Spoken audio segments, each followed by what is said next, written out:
Hi, my name's Suzanne Natbony, and I'm a licensed California attorney, and I'm here to talk to you about 10 legal considerations for starting an aesthetic medical practice.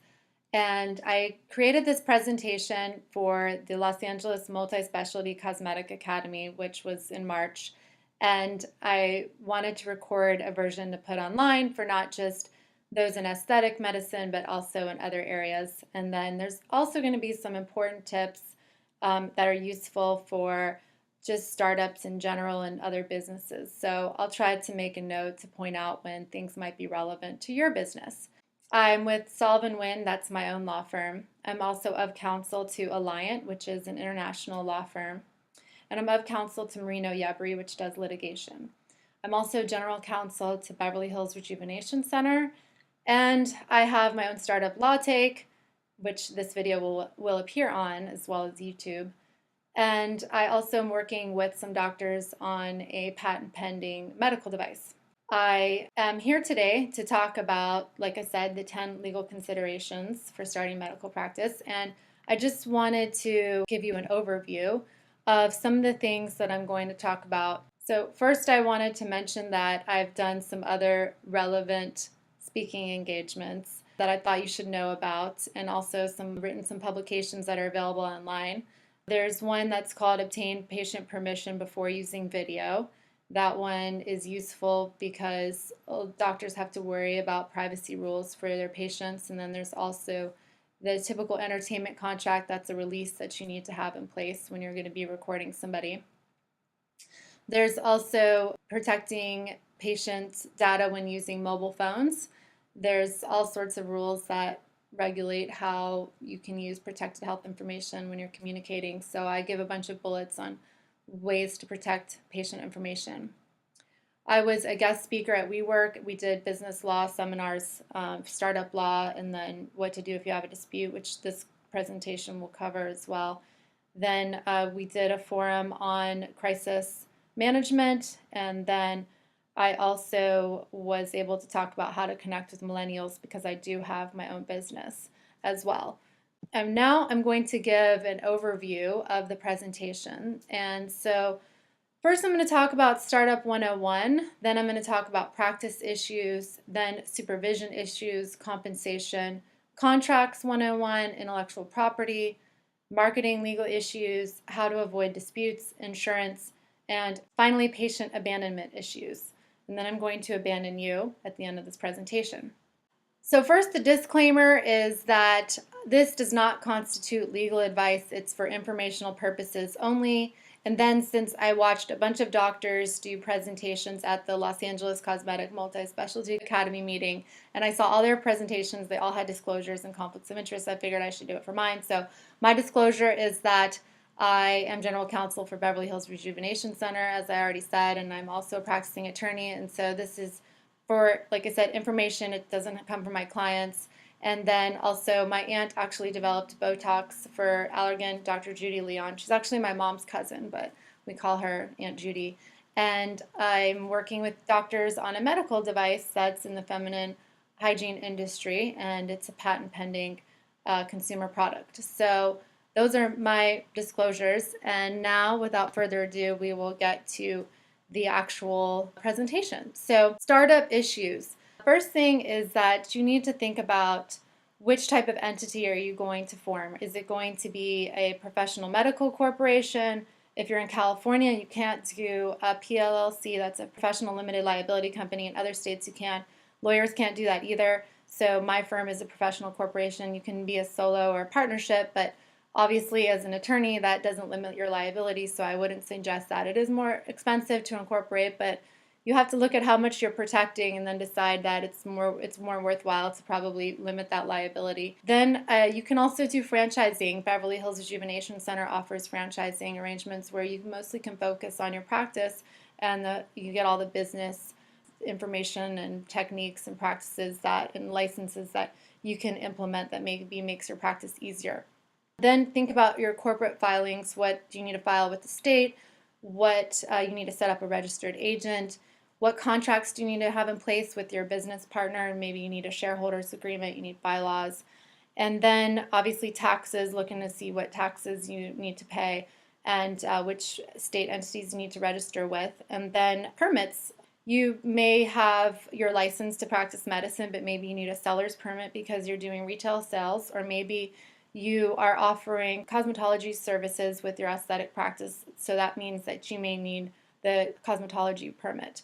Then there's fictitious name permit. That is with the California Medical Board. So if, for example, my client who asked me to speak at the Cosmetic Academy meeting, Dr. Kian Karimi, he also practices, his medical spa is named Rejuva. So he's seeing patients and they're going to Rejuva. He needs to register that with the state of California and get a fictitious name permit. So they're not that expensive. Finally, some issues with California healthcare law are that California requires that physicians own at least 51% of the entity. Other professionals, allied health professionals, can own up to 49%. Doctors cannot partner with lay people. I get this question a lot. They're like, I want to start this, medical mall, and I want to do, yoga, and I want to have the doctor seeing patients. And you can have a separate entity, which is a management services organization, and then so that's like an LLC. And then the doctor would have the practice through his or her medical practice. And then you would have a management services agreement in between the two, and I do those a lot for entities that are wanting to start medical spas. Finally, with staffing issues, when you're hiring people, you need to consider, are they an independent contractor or are they an employee? And you should have either offer letters, their employment agreements, or independent contractor agreements in place with them. There's a lot of factors to consider if somebody's going to be an independent contractor or an employee. In a nutshell, the difference is that independent contractors are independent. So if you are hiring somebody and you want to have control over them, then you should make them an employee. Let's say you want to hire them for 2 years, and you put an employment agreement in place maybe. Or if you are hiring them and you want them to be an employee because you want them to work 9 to 5, you're providing them the tools and instrumentalities, you're telling them what time they need to work. As I said, you're paying the taxes for them. Then you would maybe want an offer letter because you don't know how long you want to hire them for it. You want to be able to terminate them at will. This at will employee concept is important in California. California has the most restrictive employment laws, and so they're very employee friendly. So you need to be careful as a business owner that you either hire somebody as an independent contractor or as an employee, and then you have the contracts in place. With an independent contractor agreement, you don't terminate them at will. You would terminate them for cause, and then you would have reasons to terminate them. And with the doctor's contracts that I've worked on, it's if they develop a substance problem, or if they get in trouble with the board or have a licensing issue, stuff like that, something's revoked, then you would terminate. Supervision issues is the next thing that I wanted to talk about. And with supervision, the doctor needs to supervise. It's really that simple. Must guide, direct, oversee, inspect, and evaluate the physician's assistants or the nurse practitioners that the doctor is supervising.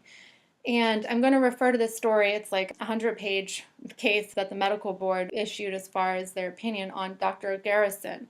And you can find it by Googling a patient story and Dr. Garrison. Really what happened was Dr. Garrison wasn't properly supervising. They had the delegation of services and the standardized protocol in place, but the doctor wasn't signing off and doing credentialing, checking regularly to make sure that these practitioners were properly trained in using the equipment. So whenever you have lasers or injectables, these are drugs and these are medical devices, they're medical services. So in California, which again is very restrictive compared to other states, I heard at the conference that the doctor from Colorado said he could hire a plumber to do injections. So I don't know, I'm not an attorney in Colorado, but in California you can't do that.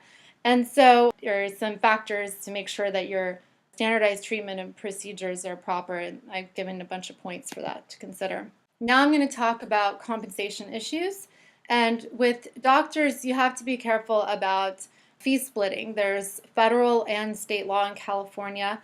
We have what's called Stark and anti-kickback statutes, and you need to do that analysis. If you're accepting patients who have Medicare or other government-funded insurance, then you need to be very careful. It's much more restrictive. And if you're not, for typical aesthetic treatments, maybe with Botox, you're providing treatment for migraine and you are accepting patients who are using their insurance. But if you're not, doing it if it's only for aesthetic purposes, then chances are it's not covered. But there are some fee splitting exceptions, and so I wanted to mention there's this Physician Ownership and Referral Act that's called PORA, and the Business and Professions Code 658 prohibits the offer, delivery, receipt, or acceptance by any licensed person of any rebate, refund, commission, preference, and then it goes on, except if it's for the fair market value. So if you are offering this discount, but then it's fair market value, then you may be okay, you may not be. So you need to talk to an attorney about what you're specifically doing, how much we're really talking about, what is it for. There's other issues to take into consideration. Okay, now I'm going to talk about my favorite area, which is contracts. I like drafting contracts, negotiating them, revising them, reviewing them. That's what I mostly do in my practice. So with your practice and with other businesses, you have a plethora of contracts that you need to have in place. For physicians, you need to have things like patient intake, the informed consent, the notices and disclosures. You need like I said earlier, the management services agreement, maybe stock transfer restrictions. If you have a shareholder agreement, you may need all the agreements I talked about when we were talking about staffing issues, buy-sell agreement, HIPAA notices, the business associate agreement when you're a covered entity and you're dealing with protected health information. You may just need a lease with your landlord. Maybe you're leasing or using space, so there's a permitted use agreement. So there's a ton of contracts. So now I'm going to talk about the provisions that are in the contracts. So this is not exhaustive, obviously. The contracts that I work on could be anywhere between 1 page and I've worked all the way up to like 100 pages. So, and they go long. I've seen longer contracts than that. So hopefully yours is like, normally around 20 pages. I wanted to mention that I'm going over these things because I usually represent a party who is wise enough to have an attorney work with them on the contract, but then I'm working with somebody else who's not represented sometimes, and sometimes they're doctors, and we all like to do things ourselves, and we think we don't need a lawyer. We just read about the contract online. But I'm thinking to myself, wow, this person has missed some things, and I bet if they had a lawyer, this would have been a lot more difficult to get through. But hey, sailed right through it because the other person's not represented. So I'm going over these things not so that you don't use a lawyer, but so that you now can make more informed questions to your lawyer about certain clauses. I don't work with my clients day in and day out. I don't know everything that goes on in their practice. It helps me when they ask specific questions and they give me more information to either put into the contract or to negotiate for them. So anyway, without further ado, so the first thing is, who are the parties? And I know that sounds really simple, but actually people get it wrong. I've seen contracts where the party is mentioned like 4 different times and it's 4 different names. So if you ever did have a dispute with them, you want to be able to find them. So make sure they have the right parties there and their address is on there. Maybe you want their EIN number, or especially if they're an independent contractor, it helps with that independent contractor argument. The services, whether you're providing them or you're contracting with someone else to provide services, you want to be clear of that up front because you want to know what the deliverables are, what's the final results. Then maybe there's a timeline for delivery that you want spec'd out in the contract. And then whether you are the one paying or you're getting paid, you maybe want to get paid up front, or you may want a fee schedule and maybe the method of payment. And then the term, how long is this going to last, and why would you terminate it? Then what is breach? Maybe somebody's breached it and you want to just say, hey, per section 12, you breached the contract, and you can talk about what that is besides just somebody has breached a material term of this agreement, then the contract is terminated. That's very basic. You may want more information in there. Another thing is, especially with doctors, you're dealing with protected health information, you need a confidentiality provision. So you want to protect the confidential information, and maybe you need a business associate agreement if like I said earlier, a covered entity and you're dealing with a business associate. And then dispute resolution is really important because as a professional, maybe you want to keep this confidential. You may want binding arbitration. You don't want this person making something like a lawsuit public information, and then you can also include mediation and only a single arbitrator. You don't end up arguing over a panel, which can be more expensive when you can use a single arbitrator. Finally, assignment is also important because let's say you contract with somebody, a designer, to do a new rehab of your office and your space that you're seeing patients, and they assign it to somebody who you didn't select. You don't want them to do that, so you want to prohibit that. So intellectual property, there is a video on frequently asked questions on IP that's on LawTake that I can refer you to, but I'm just going to go into a couple of the things that they go into that video. It's very useful, and then there's a video on patents as well. So basically, there's 4 types of IP. There's copyrights, trademarks, trade secrets, and patents. And copyright is like the slides. You can see I put copyright. And then when you actually write something down, maybe it's on the website, your before or and afters, if you're putting them on your website, if they're in a place where another doctor could copy them. I actually have a client who said that. So she put her trademark, her logo on all the photos, so that way she can protect them a little better. That goes now to trademarks. And that would be your name. That might be a slogan related to your business, and maybe your trade dress. Trade secrets are, when it comes to healthcare, it's been found that patient lists and your financials and your methods of delivery are actually all considered trade secrets. You just have to keep them confidential by putting a confidentiality agreement in place. And finally, with patents, there's design and utility, and maybe you're working on some new device or some new drug or something that you think might be patented, and you should talk to a patent attorney. By the way, I don't do patent law, but I have experience as an inventor, but I do know lots of lawyers, and I have a lot of clients who come to me and I refer them to litigators, or if it's like a very specific nuanced area like insurance defense and their insurance company's not paying, I might refer that out. So I know a lot of lawyers that are also on LawTake, which you can check out.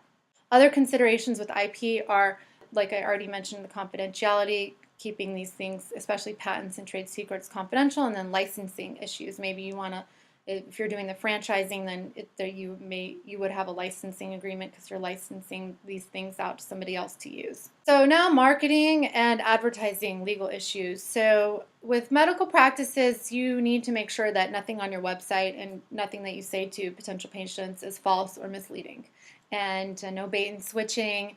You also need to be careful that if you're maybe advertising that you use this medical device and the medical device guarantees weight loss and you didn't actually do any of your own due diligence to make sure that claim is substantiated, you could actually be liable by making that claim even though you just got it straight from the medical device company. So make sure to do your due diligence.